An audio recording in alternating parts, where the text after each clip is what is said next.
गुढीपाडवा आणि भरपूर प्रवास. आता कुठं-कुठं प्रवास केला हे तुम्हाला मी पुढे सांगतेच. तर त्याआधी गुढीच्या आधीच्या दिवशी म्हणजेच बुधवारी संध्याकाळी आम्ही घेतले गुलाबजामुन बनवायला. आपल्याला जायचं होतं कुरकुमच्या बाजारामध्ये आणि दुसऱ्या दिवशी सकाळी माझी मैत्रीणही येणार होती गावावरनं मला भेटीसाठी. सकाळी-सकाळीच ही चिमणी आमच्या घरात घुसलेली आणि ती जिथं-तिथं फिरत होती. अहोंनी दाराला तोरण लावून घेतलं. छत्रपती शिवाजी महाराज, संभाजी महाराजांना हार लावला, गजानन महाराजांना हार लावला. मी माझं आवरलं आणि आम्ही छान गुढीची पूजा करायला गेलो. आता मी जसं-जसं माझ्या आई-बाबांना करताना बघितलं आहे, ज्या प्रकारे ते पूजा करतात, ते गुढी उभारतात, त्या प्रकारे मी करण्याचा प्रयत्न केला आहे. तरी तुम्हाला यामध्ये काही कमी वाटलं तर मला कमेंट करून नक्की सांगा आणि आपला हा वारसा आपले पोरं पुढे चालवतीलच. कारण आत्ताच बघा तो किती लक्ष देऊन बघतोय.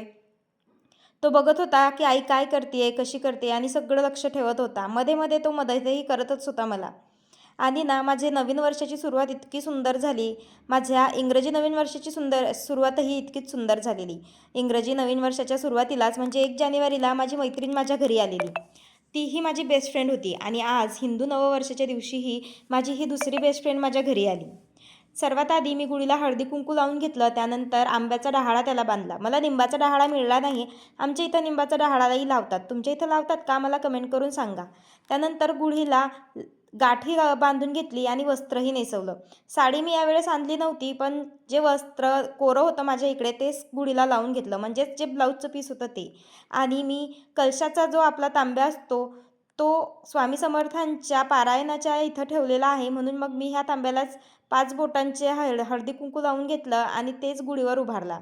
आता खरं तर मला तो तांब्याचा तांब्या लावायचा होता, पण स्वामींच्या पारायणामध्ये तो ठेवला असल्यामुळे हे लावलंय. म्हणून त्याबद्दल कुणी कमेंट करू नका. त्यानंतर माझ्या मैत्रिणीने आणि अहोंनी मला हे करायला मदत केली. सगळी गुढी उभारली आणि गुढीची पूजाही केली. फुलं नैवेद्य अर्पण केले. सर्वांनी गुढीचं दर्शन घेऊन घेतलं. आणि ना असं सणाच्या दिवशी किती सुंदर वाटतं ना. आपले मराठी हिंदू सण असतातच तेवढे सुंदर.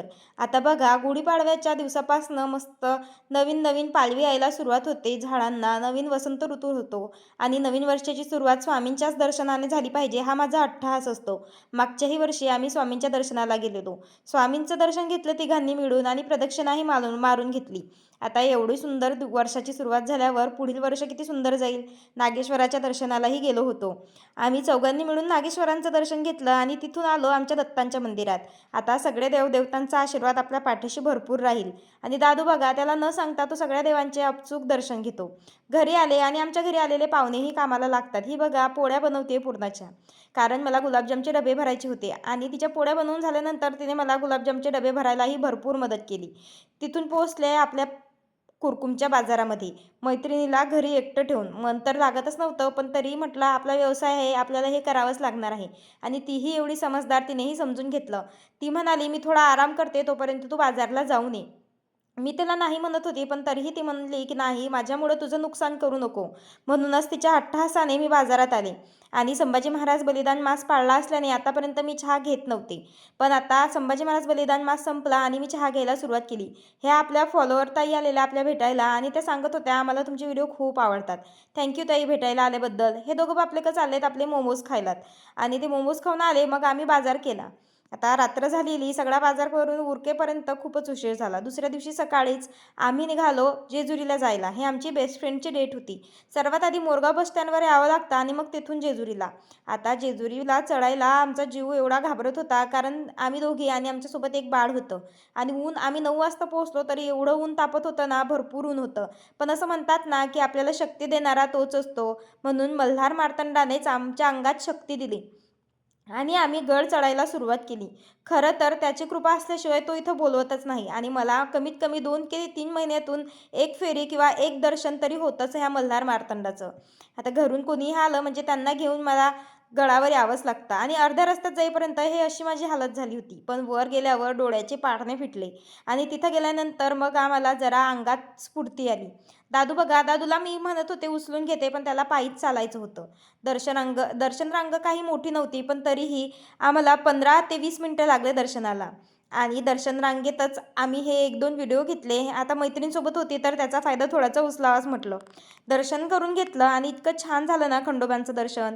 येळकोट येळकोट जय मल्हार. आणि आमची हालत बघा, सगळे पिवळेशार झालेलो आम्ही. त्यानंतर आम्ही घेतले म्हाळसाबाईंचे दर्शन. दादूनेही मस्त दर्शन घेऊन घेतले आणि त्याला ना खाली खेळायचं होतं.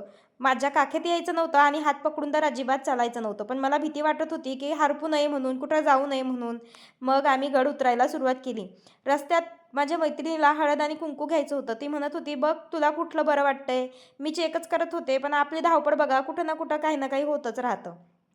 गड खाली उतरत असताना आम्ही बानाईचे दर्शन घेतले आणि त्यांच्या मेंढ्या बकऱ्यांचेही दर्शन घेऊन घेतले.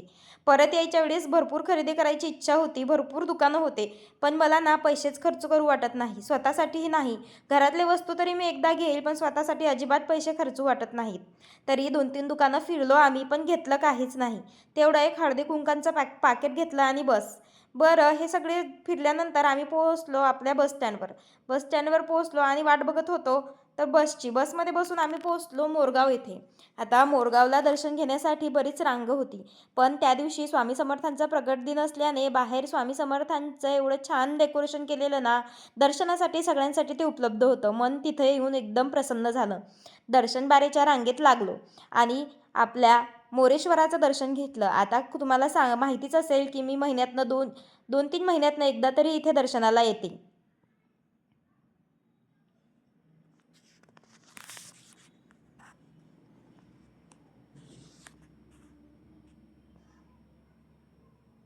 मोरेश्वराचं दर्शन घेऊन तिथल्या सगळ्या गणपतीचे, सगळ्या मंदिरांचे आम्ही दर्शनं घेतले आणि त्यानंतर मग आलो महाप्रसाद घ्यायला.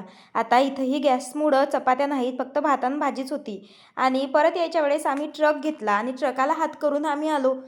दादूला छान हवा लागत होती. सकाळी लवकर उठला असल्यामुळे तो मांडीवरच झोपी गेला. घरी आल्यानंतर मैत्रिणीला परत पुण्याला जायचं होतं, तर दादूही म्हणत होता मी तिच्याबरोबर जातो म्हणून. मैत्रीण गेली. दुसऱ्या दिवशी अचानकच आमचा धर्मवीर छत्रपती संभाजी महाराज यांच्या दर्शनाला जायचा योग आला. खरं तर मला संभाजी महाराज बलिदान मासातच जायचं होतं, पण तेव्हा मला जमलंच नाही यायला.